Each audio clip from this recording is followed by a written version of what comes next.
Pernahkah kalian berpikir apa yang terjadi pada jiwa ketika sudah meninggal? Apakah kita bisa kembali ke dunia untuk menebus kesalahan? Atau nggak tahu? Film satu ini mungkin bisa menjadi jawabannya.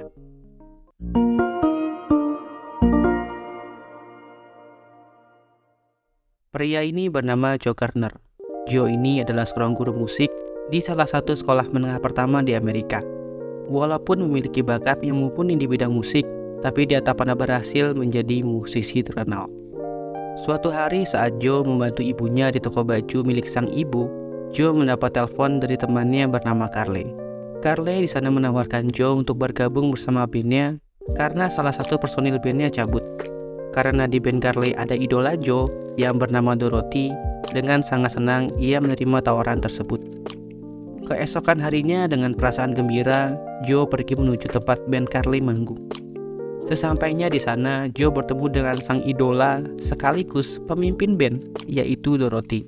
Meski Dorothy meremehkan Joe sebab dia hanya seorang guru SMP, tapi dia tetap meminta Joe menunjukkan skill bermusiknya. What do we play?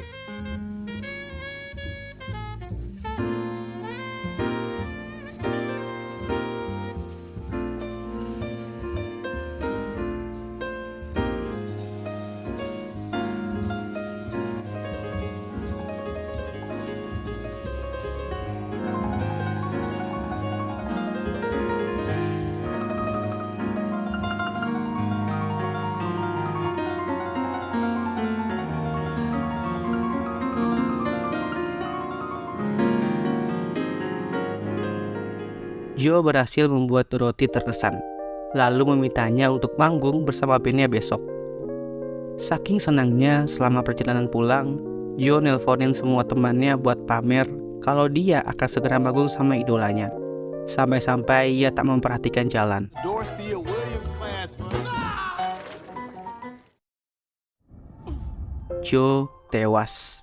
Dia berubah menjadi roh kecil yang disebut soul. Soul ini dibagi menjadi dua bagian, yaitu sebelum lahir dan sesudah lahir. Sebelum lahir adalah soul yang akan lahir ke dunia, sedangkan sesudah lahir adalah soul orang-orang yang sudah meninggal lalu pergi menuju akhirat. Joe yang sudah mati pun berusaha untuk pergi dari sana dan menghindar dari akhirat, hingga akhirnya dia masuk ke sebuah tempat yang tak berujung.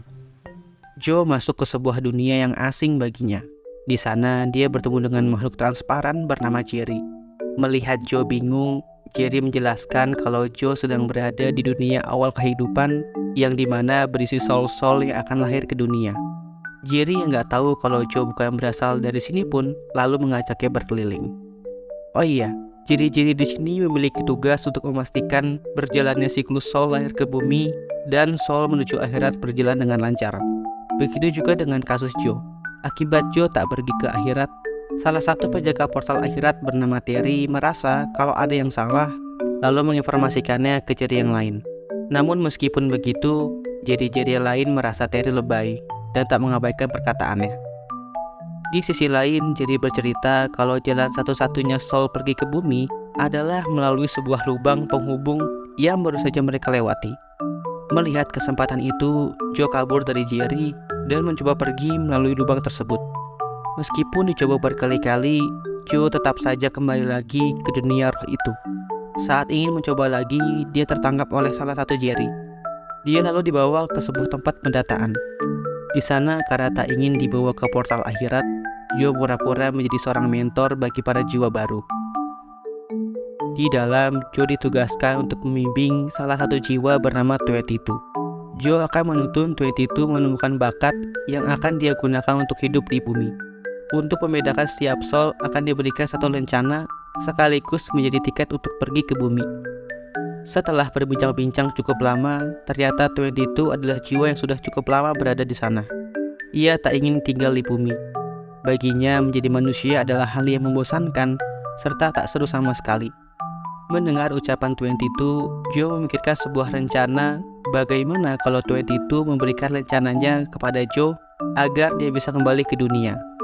Namun 22 menjelaskan bahwa cara itu nggak mungkin berhasil karena rencana tersebut sudah menyatu dengan dirinya.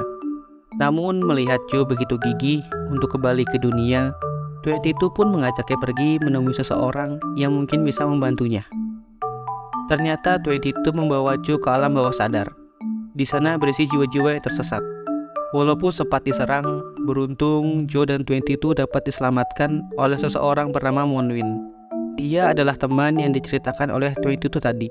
Monwin ini telah hidup cukup lama di alam bawah sadar dan dapat memanfaatkannya sebagai jalur antara kehidupan manusia dan dunia soul. Monwin juga bilang kalau dia punya wujud manusia di bumi. Setelah 22 dan Joe menjelaskan permasalahan mereka, Monwin lalu membawa mereka ke sebuah lubang. Dia menjelaskan kalau itulah jalan yang dia gunakan untuk menyeberang ke dunia manusia.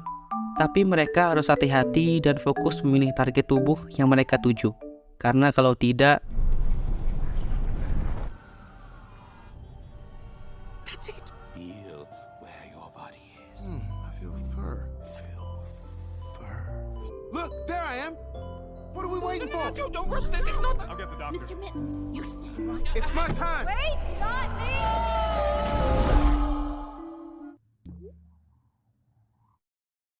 di rumah sakit Joe bangun dan tersadar kalau dia berada di tubuh seekor kucing. Lalu siapakah yang menempati tubuhnya? Ya, tepat sekali, itu adalah 22. Tubuhnya tertukar saat jatuh tadi. Mereka tak sengaja jatuh ke lubang dunia soul sebelum Monwin selesai menjelaskan.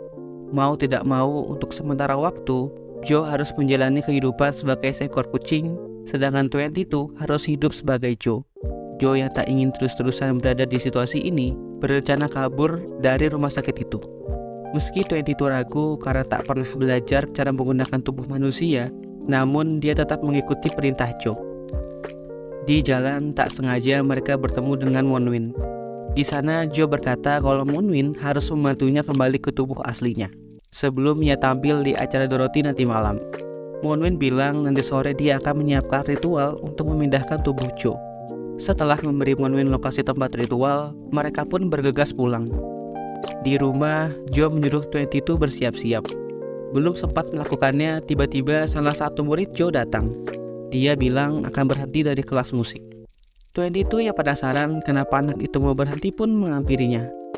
Di luar, 22 bertanya kenapa anak tersebut mau berhenti, padahal api dalam hidupnya adalah bermusik. Dia tak memaksa jika murid Joe itu ingin berhenti, namun 22 bingung soal keputusannya. 22 lalu meminta dia untuk memainkan trompet itu sekali lagi untuk meyakinkan keputusannya.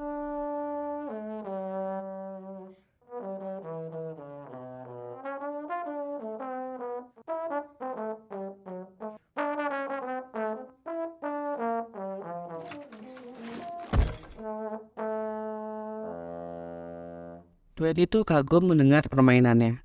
Anak tersebut akhirnya menyadari kalau ia tak bisa hidup tanpa bermusik. Karena itulah api yang membuat dia masih hidup hingga saat ini. Murid Joe akhirnya memutuskan untuk tetap lanjut bermusik. Setelah muridnya pergi, Joe lalu memberitahu apa saja yang harus 22 siapkan pada tubuhnya. Saat mau bercukur, karena tak pernah cukur rambut sebelumnya, terpaksa Joe yang melakukannya. Karena sekarang dia adalah seekor kucing, Joe kesulitan dan malah membuat cukurannya berantakan. Untuk memperbaikinya, Joe mengajak 22 pergi ke tukang cukur langganannya. Di sana saat masuk, 22 dipersilahkan cukur duluan karena kondisi rambutnya sudah parah. 22 merasa bingung tempat apa ini. Dia bahkan sempat-sempatnya minta permen yang dikhususkan untuk anak kecil. Setelah tukang barbernya bertanya-tanya, 22 mulai rileks. Ia menceritakan kehidupannya sebagai seorang soul selama ratusan tahun.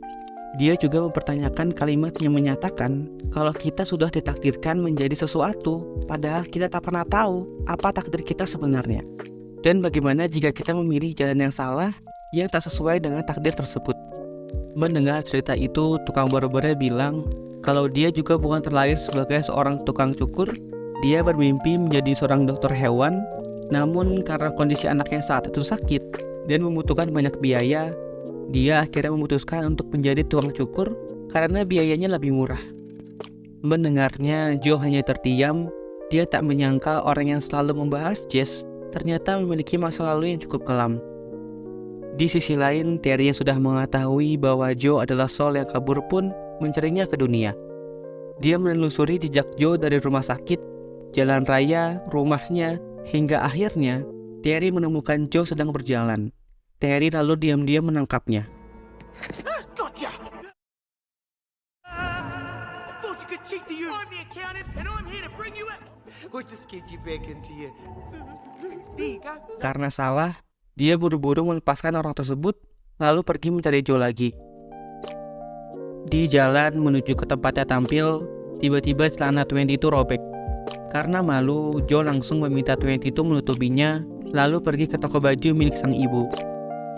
Sesampainya di sana, mereka diberitahu oleh karyawan di situ kalau ibunya ada di ruangannya.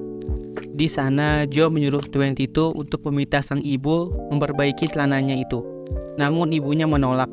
Dia tak ingin Joe kembali ke pekerjaan tetapnya sebagai guru, daripada harus terus bermusik dengan bayaran yang tak pasti. Di situ Joe marah. Kenapa ibunya selalu melarang segala sesuatu yang dia lakukan, padahal dia hanya ingin menjalani karir sebagai musisi. Ibunya menjawab, kalau bermusik tak bisa digunakan alat mencari nafkah.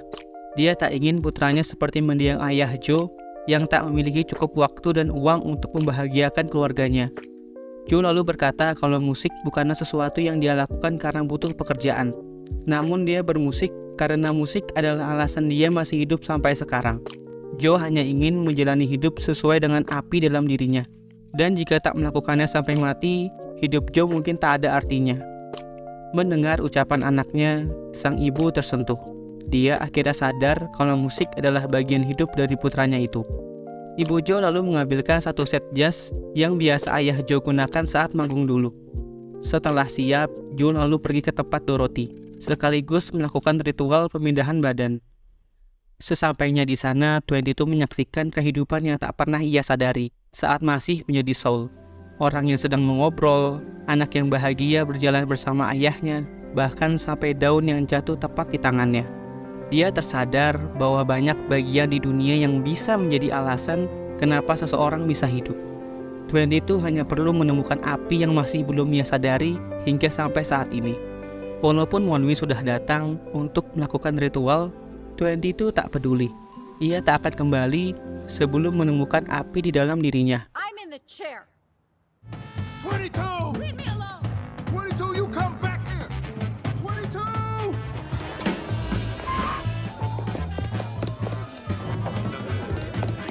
You come back here right now! You stole my body!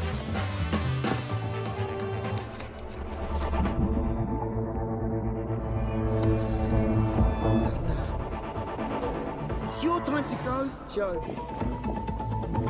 Gotcha.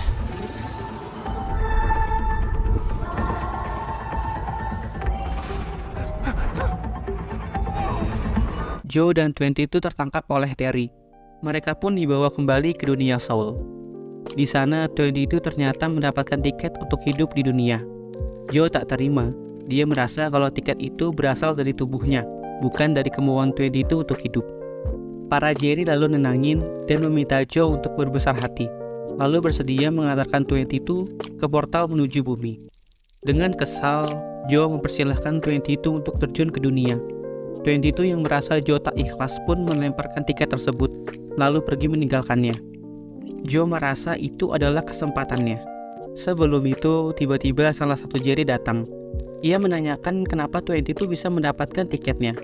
Bukannya jawab, Joe juga bingung, padahal 22 belum menemukan api atau tujuan dalam dirinya. Jerry lalu bilang, kalau tujuan dari hidup bukanlah menjadi sesuatu, tapi bagaimana kita menjalaninya. Karena nggak ngerti, Joe memilih cabut dan kembali ke bumi. Setelah berhasil kembali ke tubuhnya, Joe buru-buru ke tempat Dorothy. Walau Joe sudah dikeluarkan dalam band, tapi Joe berhasil meyakinkan Dorothy untuk kembali memberinya kesempatan tampil bersamanya. Your life is about to start.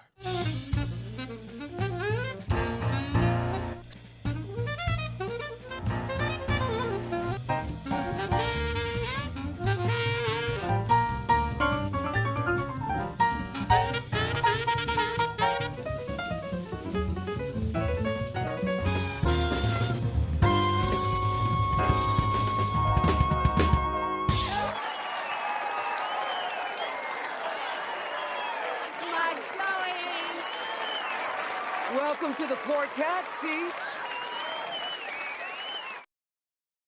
Setelah acara selesai, di luar Joe berkata pada Dorothy bahwa tak ada perbedaan dalam hidupnya walaupun sudah tampil bersama idolanya.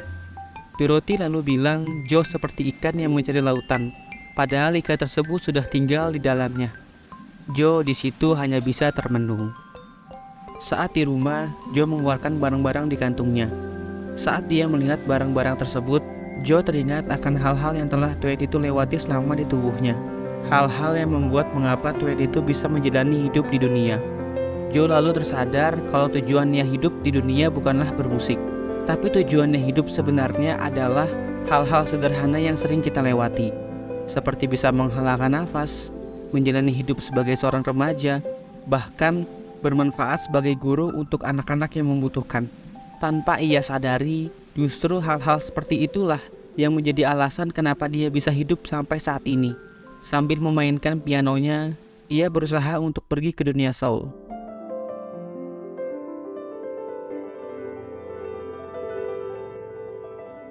Dia lalu bertemu Monwin.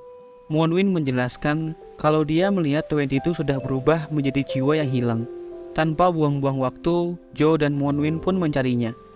Setelah ketemu, ternyata benar, 22 sudah berubah. Walaupun sudah sempat ditangkap, tapi 22 bisa melarikan diri. Joe lalu mengejarnya sampai ke portal menuju bumi. Karena terpojok, 22 menelan Joe masuk ke dalam dirinya untuk merasakan keputusasaannya. Joe melihat banyaknya hujatan dan omongan yang mengatakan kalau 22 tak pantas hidup di dunia. Joe bahkan harus melawan replika dirinya yang terus mengatakan kalau 22 tak akan bisa layak menjadi manusia. Namun Joe tak menyerah. Dia berhasil menyadarkan 22 dengan daun yang 22 tangkap saat masih berada di tubuh Joe. Joe kemudian menyerahkan tiket menuju bumi pada 22 sambil bilang kalau dia sudah layak untuk hidup. Karena 22 takut, Joe berinisiatif menemaninya terjun.